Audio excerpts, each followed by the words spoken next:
There you go. Okay. So I did put inside of the chat the agenda link.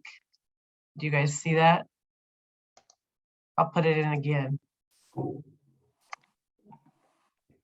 Sometimes I think you can't see it until if I put it in before you're in here. Right.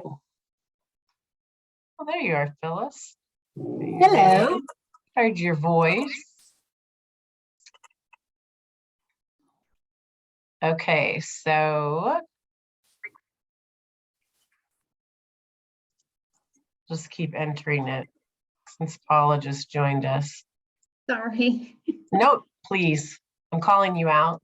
Been one of those days. Oh, you guys, I can't even imagine what's going on in schools, how difficult it is. But so we're recording today because Amy is going to be going over quite a bit with just the mid-year stuff. And that way people who couldn't attend will be able to hear a little bit about it.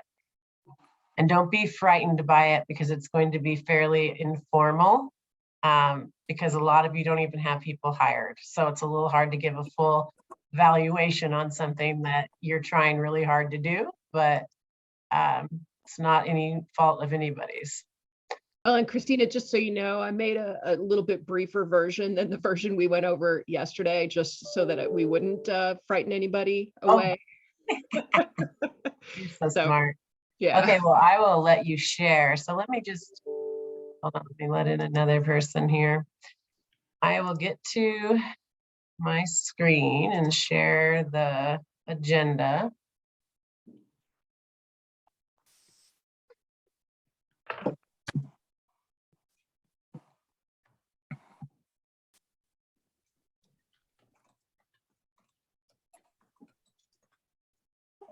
Let's see.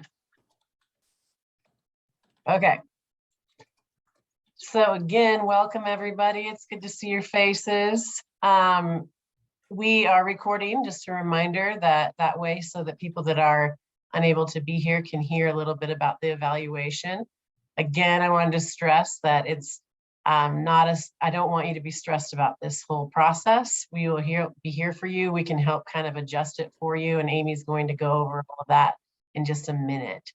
We really want your input so that it's something that's doable, something that is actually beneficial for you to be tracking and not just like a checkbox, I've got to get this part done. So one of the just quick updates, we have this new course for the FBA and the BIP, and I wanted to pass that along. And it's the one on CDE. And here's some of the information. I will also make sure to put that in our follow-up email for people. But this is the free one that you can send people to that need those two courses. So this would be one other option for you. And it looks like it starts the 16th, which I know is a quick turnaround.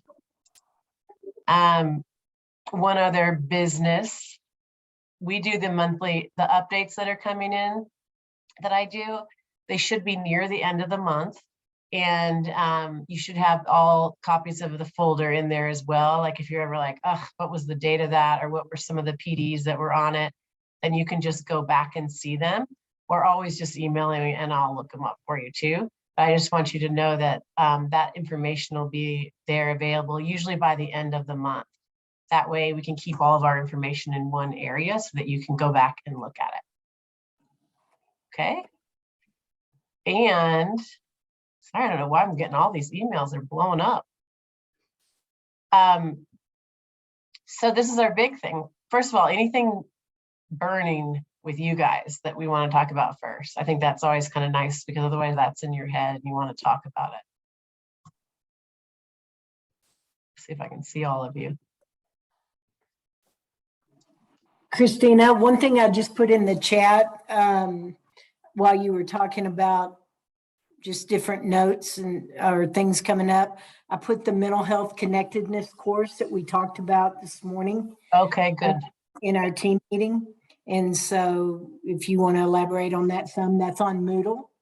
And that's an opportunity for folks to get into also. Yeah, I will make sure to put it in also into here so that we have it in the right spot. Okay.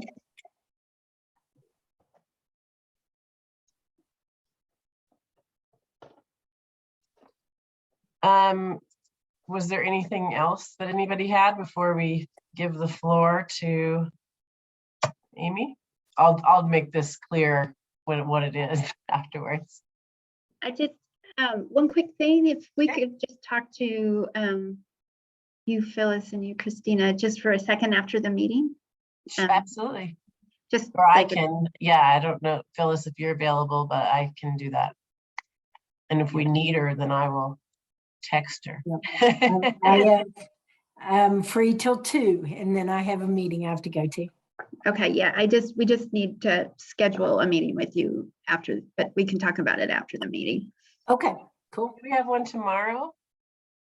Do we have one tomorrow? I don't have it on my. No, I haven't. I think it's with. Never mind. Okay, Amy, are you ready? Share Yes. away so she can, I'll stop sharing. All right, let me find it. Okay, hold on just a second.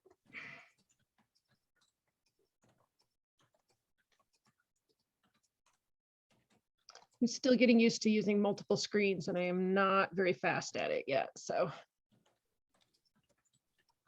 Once you get it, you're gonna love it.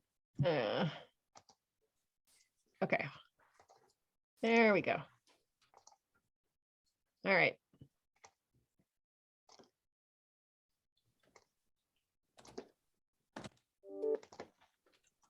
Okay, can y'all see that okay? Perfect. Okay. All right. So what I wanted to do today, I mean, I think is just give you guys a little bit of a big picture look at what we're thinking for evaluation. We do have some of the details that we've kind of worked out, but as Christina said, there's some conversations that we want to have with you all before we finalize things. So this is just meant to be kind of an introduction today, and I'll talk more about kind of the next steps in the process as we go. And like she also said, it's informal, so please stop me if you have questions or comments along the way. Last month when we met, I kind of mentioned that sort of my process for kind of looking at what we were going to be asking you all as part of the evaluation was sort of twofold. One was to look at the legislation itself, because it did actually have some pretty detailed description of the information that they were hoping for, kind of the impacts that they were hoping to have. And then I also read through all of your plans to kind of see what you had in place. And my goal was to kind of put those together so that we could meet the needs of the legislation, but also be realistic in terms of what it was that you all were doing. And then kind of moving on from there, there are sets of questions, types of questions, regardless of whatever one is evaluating, that we really need to, when we get to the end of the evaluation, we need to be able to answer these questions. So they're pretty basic questions. Just the first one is just sort of, what did we do? We need to be able to describe what we did. And then the fidelity, how well did we do what we set out to do? We also need to be able to say how many people did we impact, students, schools, staff, and what was the outcome of that impact. And then lastly, the general purpose of data collection is just simply to say what information can we get from the data to help guide our implementation, whether that's during the course of the pilot program or after the pilot program.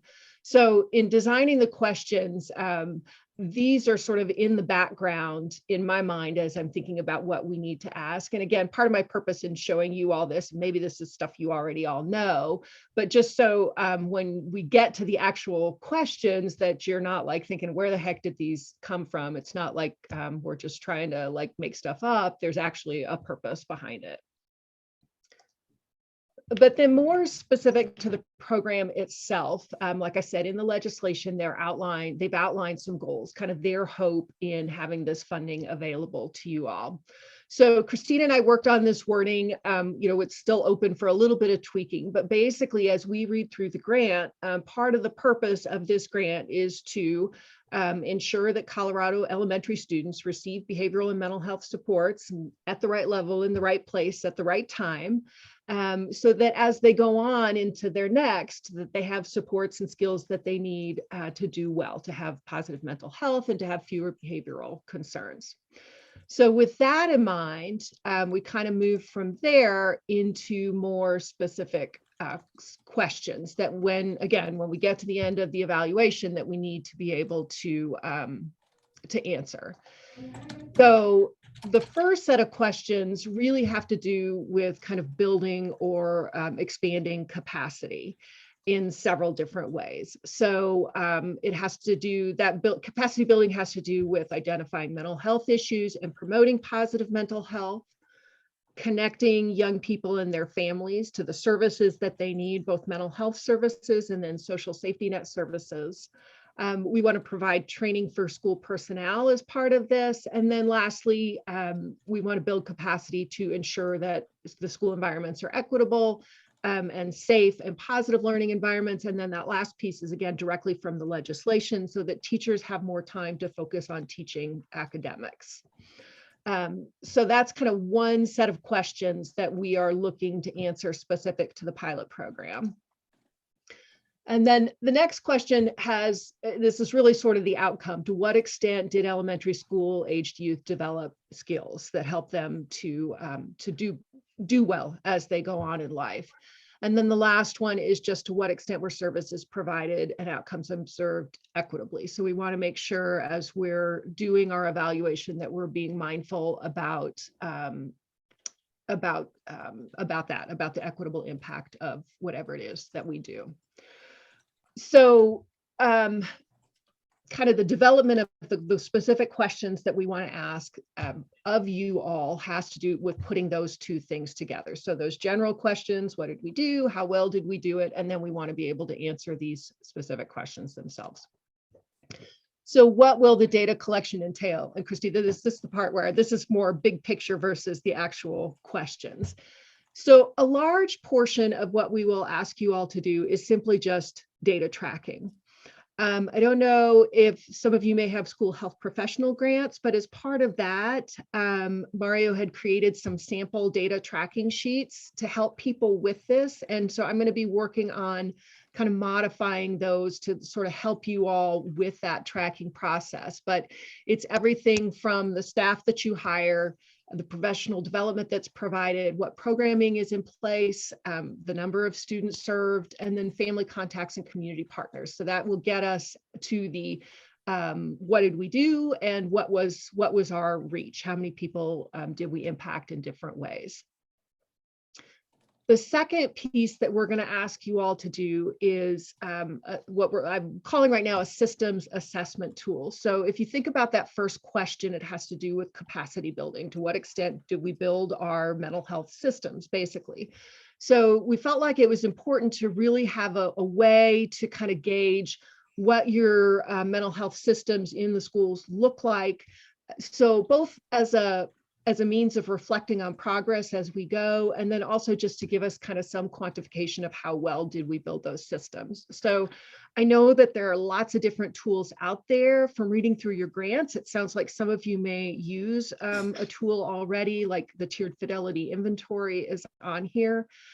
So all those graphics that are on the slide are the different sources of tools that we kind of put side by side, and we looked for kind of where's the overlap, what are they all asking, what are some areas that maybe are unique to the grant and the ask of the grant. For example, some of the connecting families with non-mental health type services that's in the language of the legislation is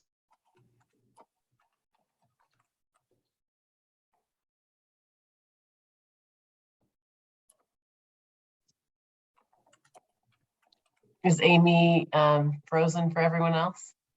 Yes. Okay. Yes. So Amy, if you can hear us, you're frozen.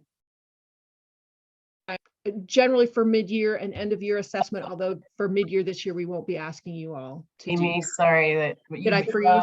Yeah. I'm so sorry. I just got the internet connection is unstable. I don't have. You were just finishing up and going to number 3 Okay. after the systems. So Okay. And then the last thing is there's some of the content areas that we felt like it would be important to get some information from teachers. And I know, I know teachers are in a good year are hard to get access to. And I know this is not, I don't know that anybody would describe this as a good year. I don't want to be negative, but let's also be realistic. So we're kind of thinking about designing something that could maybe be done like on cell phones in a staff meeting that would just be like 2 or 3 questions that could be given out, and then the return rate would be what the return rate is, and then y'all could report that back to us. If you'll notice, there's a star by number 1 and number 3, because I really want to work with you all individually to give you as much support and help in setting up those tools as possible. We can build a survey platform with questions. It could just be done in a Google form. It could be done in other means, and I'm totally happy to help you all brainstorm that, what would work for you all, or building that. And then with the data tracking sheets, those you all don't have to use the data tracking sheets if you have means of tracking the information yourself, but if you do feel like they would be helpful, then I'm envisioning that as a conversation. We could set that up for those of you who are at the district level and have multiple schools, so that it would be a Google sheet so that your individual schools could enter in their information and it would collapse it all together for you at the district level, because I know that there can be a lot of information in there. So the next slide, I have some more specific questions for you all, but I'll pause for a second. Are there any questions so far? Yeah, this is Emily. I work with South Route Elementary School, and maybe I missed it when you were frozen, but is the data tracking sheet identical to the school health professionals, or it will look a little different? It will look a little different because some of the questions and the content is different, but it's the same general idea. If you're familiar with using that, I hope it'll be a pretty easy shift. Got it. Thank you. Mm-hmm.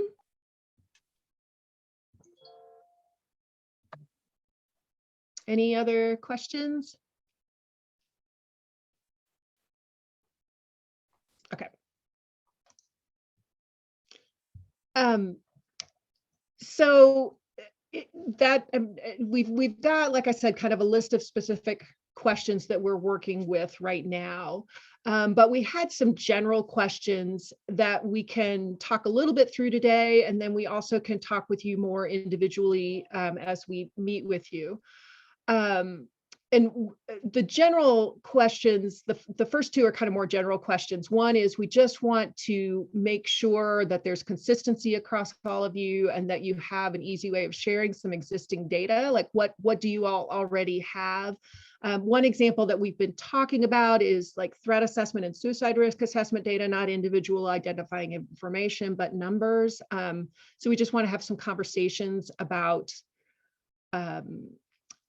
whether that's information that you all have and would be available to share. A second general question has to do with social emotional screening tools. If you think about kind of those questions that we need answered, the second one had to do with student social emotional skills and the growth in that area. And we don't have any intention at this point of asking you all to be surveying your students to get that information. However, several of you in your proposals or your descriptions of your grant are already using a social emotional screening tool or have plans to implement one. So for those of you who are using social emotional screening tools, we want to have conversations with you, not just about tracking kind of how many kids you're screening, but also figuring out a way to get some of the content, some of the scores back, again, not at an individual student level, but more sort of at an aggregate level from those screening tools. And that really is an individualized conversation because I'm not positive everybody's using a different tool, but there are some different tools in use. So that's still a little bit up in the air. And then the last one, which I do think we could just have a little bit of a discussion as a group today, is some of the items that are listed in the legislation as things that they are hoping to impact with this pilot program. And just as you look through this list, we just weren't quite sure if these were things that people felt like they had a means of measuring. Some of them we may just decide that that's not realistic. Others, we may try to do some brainstorming and figure out a way to get at that information. But before we come to that discussion, I maybe I've said this clearly already, but we would like to have kind of individual meetings and conversations with each of you all. I mean, Christina sent out an invitation for those meetings, I believe, like after our last monthly meeting. And our hope is to use those meetings both just as a check-in, but also for mid-year evaluation purposes, that we'll really just be having a conversation at this point in time, that we're not going to ask for any formal evaluation mid-year. It will be more of just that discussion. And I did put that Doodle, I think it's called Doodle, I get them all mixed up, where you could sign in for a time with us. It looks like we'll be online still with things going on right now. So if we want to, I will put that in there again, but it is on the agenda, and you can schedule a time of your choice to meet with us. We can go over this so that you're not feeling any bit overwhelmed with, because everyone's situation is different. We don't want to waste all of our time as a group. Might as well meet together and kind of give you that one-on-one attention. So do you want to, are there any of these things when you look at number 3, do you see any problems being able to measure any of these items? Like right off the top? Well, and Guadalupe had to step away for a couple of reasons, but I did just recently do a needs assessment for something else, and a couple of these would probably be hard to get. Okay. Like SNAP, we wouldn't, that's not something we gather information on. I'm pretty sure public benefits, we have how many people have submitted Medicaid applications through our Medicaid office, but we wouldn't know. It's a question that most families don't answer. So that I think there are some things on here Mm-hmm. that We could maybe assume with free and reduced, just the numbers that are reported out, but you could, I mean, but that wouldn't necessarily mean, they would have access to it, I guess it's the word Right. access, meaning rather Yeah. than signed up. And SNAP doesn't necessarily correlate with free and reduced. I think it's a different poverty level. okay. That's good to know. But no, I agree that I think that some of these, just due to families being private, I think on a system sort of tier 1 level, it would be hard to quantify some of this because it's not data that we would usually collect. Right. Mhm. But I'm thinking maybe more on a tiered level, like for students that we're working with more intensively, maybe on that tier 3 level, more like case examples. I think that's where we could really gather some of that data, that we have a handful of families that did not have access to SNAP or were unemployed. And because of this grant, we were able to successfully ... Okay. Lauren, So- I'm glad you said that, because that's kind of what I was thinking too. I totally agree with you on the systemic level. It feels like really overwhelming, but if we targeted it at, even if we just said like tier 3, I don't know what the numbers wise, how that would feel, but yeah, if it were. Because it would be mostly anecdotal, correct? Well, that's sort of the question, right? I guess I'm just reacting a little bit to the word anecdotal. I don't know if we would say anecdotal or if we would define it maybe in a different way. Okay, So kind of like Lauren's saying, these are the families however we choose to we'll find a way to define what we're looking at. It may not be exactly what the wording that the legislation used, but we'll try, if we could try to kind of come at it from a little bit different angle. Does that make sense? I really need a social safety nets. Yeah, I just looking at, just because I've been trying to get data for another needs assessment, I mean, there were some of these that were things I was looking for and Just couldn't. could not. Yeah. Well, and I guess, sort of that social safety net, and I think that may be my language, not from the legislation, but the spirit of it to me in reading through the legislation was, like I said, that it wasn't just about mental health, that it was about connecting families with supports that they need in the spirit of promoting student mental health. So again, we can choose to define that in a way that makes sense, either from data that you would have or from questions or information that you think you would get in the course of working with your families at that tier 2 or tier 3 level. Yeah, And Lauren had mentioned more of it sounding like a case study, which then you could say a percentage of these kids received, more like that a little bit. So there is that quantitative, even though it's a little bit hard to get this, we get that, so. Yeah, this is Yeah. Emily with South Road. I think we would run into some of the same concerns with our families here just around privacy. Yep. This does seem daunting to collect for all students in the building. We do Whoa. come across some of this information in our work, but I don't know how thorough it would be in being able to accurately report a number of these items. yeah. I guess too, some of it would be child experiencing trauma. I mean, that could be a wide range. How would you Yeah. say this is trauma and this isn't, even Right. though this may be trauma to that, you know what I mean? The terms are so not ambiguous, what I want to say. No, they're vast. I mean, how do Right. you determine that? And how do you know really what we don't know the children that well, we don't know what's Or we would be happening in making assumptions perhaps, assumptions. Yeah. yeah, about some of it, so. Well, it sounds like everybody kind of agrees it would be difficult on most of these items, is what I'm hearing and seeing in the chat. So we can talk further about that, Amy, as we look at it with individuals.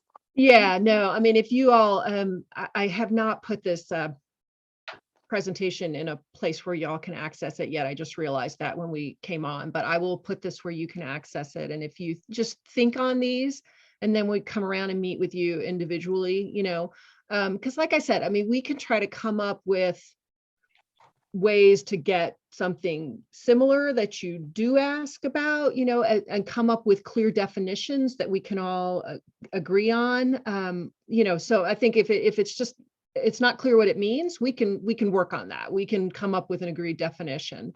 But if it's something that's just totally unrealistic, then we don't want you all to be worried about it. And like I said, this is a lot of these, when I looked at these, I'm not saying that I think, I want to ask you all these questions. They look to me to be things that I thought would be difficult, but they are in the legislation. So I at least want to try to kind of think through if there's some way we could get something similar before we give up. Yeah, I guess I hate to even ask this question, and it might be rhetorical, I'm not sure, but like, what were the legislators thinking when they identified? Oh, well, yeah, just, and I don't know what the legislators were thinking, and I don't want to speak ill of them, but when you read through some of it is not necessarily, it doesn't seem to fit, at least with my experience of having worked within a school Okay. district. Well, or they didn't give you examples when they wrote the Yeah. legislation by chance, I'm assuming. No, and I can go back and look through it again too. Yeah, I was just but wondering like what they had in mind on some of them, like what they're expecting to get back. I guess that's. Yeah. I don't think they quite, maybe if they're not in there, they don't know how difficult this stuff is to get. And the privacy part and people not wanting to share is one of the biggest, I think, which I don't blame families, and so for us to reported out to the state, I can see where there'd be concerns for that. So we'll Well, and find I a way to. And just taking a step back from evaluation, I think that all of those factors are things that the legislative piece, as well as the grant proposal, I think was just asking us to sort of, sometimes we peel away the layers of the onion to see what's impacting a child socially and emotionally. Sometimes it's just a skill gap, and sometimes it's all of these different environmental factors, right? Mhm. So I Right. think even from like a data gathering standpoint on why are kids being referred for social emotional needs, these would be areas that we would want to be thinking about.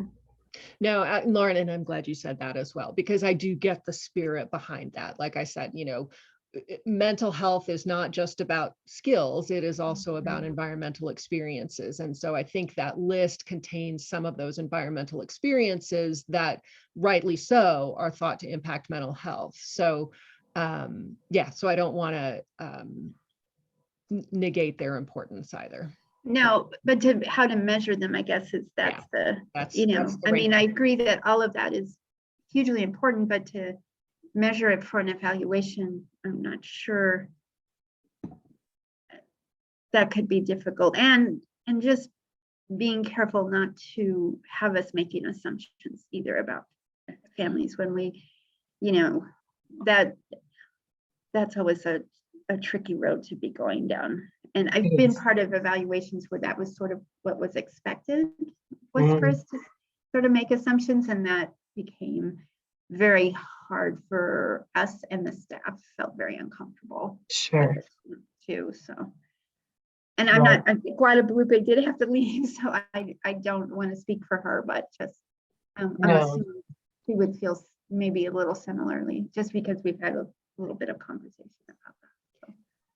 I Well, agree. like I said, I mean, our intent is to kind of continue the conversations with you all individually and then put that information back together. For mid-year, we'll be checking in via conversation, and then that should give us plenty of time to get more concrete information back to you. Actually, as I'm saying that, I'm thinking about sort of that tracking of information piece of it. Maybe we could at least try to get what we do have to you all sooner rather than later, for those of you who have people in place and are able to implement, because that may be hard to do in retrospect. So So I popped up the agenda just to show you again where the doodle scheduling is, so you guys can pick a time that works for you. Then it'll automatically go on to Amy and I's calendar. And then we can start, backwards planning by looking at your, all of the stuff that you have submitted. And we'll be ready to then have a good discussion on what we want to set for goals, and then see what we can do to help this odd year and this mid-year check-in. So Amy, was there anything else that you wanted to share about? We really want to be able to have conversations with you guys versus us coming up with it and then just telling you. And then you're like, well, this is how we already do it and it works for us. So we want to be able to respect that. And so the information that we've shared is just the big, good overview. I like how you did that, Amy, it's not as scary as it was. not that any of it's scary. No, but it was very detailed, and that's because It you're was so very good at it. detailed. That's But true. yeah, so I'll just reiterate that, I mean, my goal is to really work with you all individually as much as you feel like you could use support in creating the systems to help you gather the information. So, yep. So if there are any questions from any of that, I know it was kind of quick, but we will also put in the PowerPoint. Amy, if you want to Yes, just I'll send work me on that that. link, and then I will put it into the follow-up email as with the recording. And then if you guys will just sign up, then we can start that going. I know I have one tomorrow.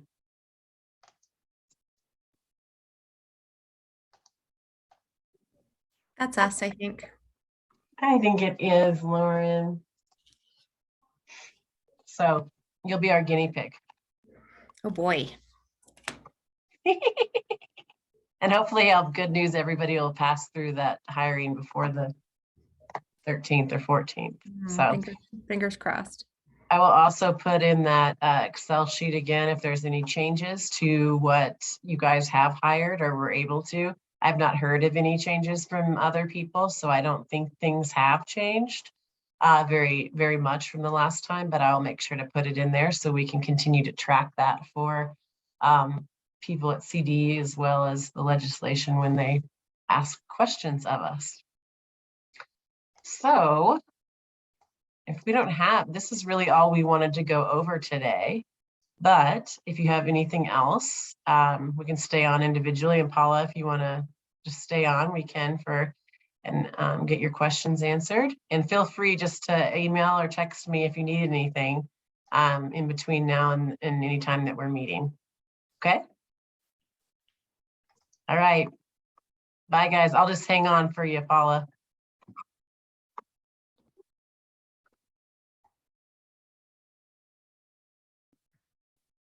I'm here too still. Okay, good. I'm just gonna stop recording. Yeah. Oh, share. Hold on, let me stop it.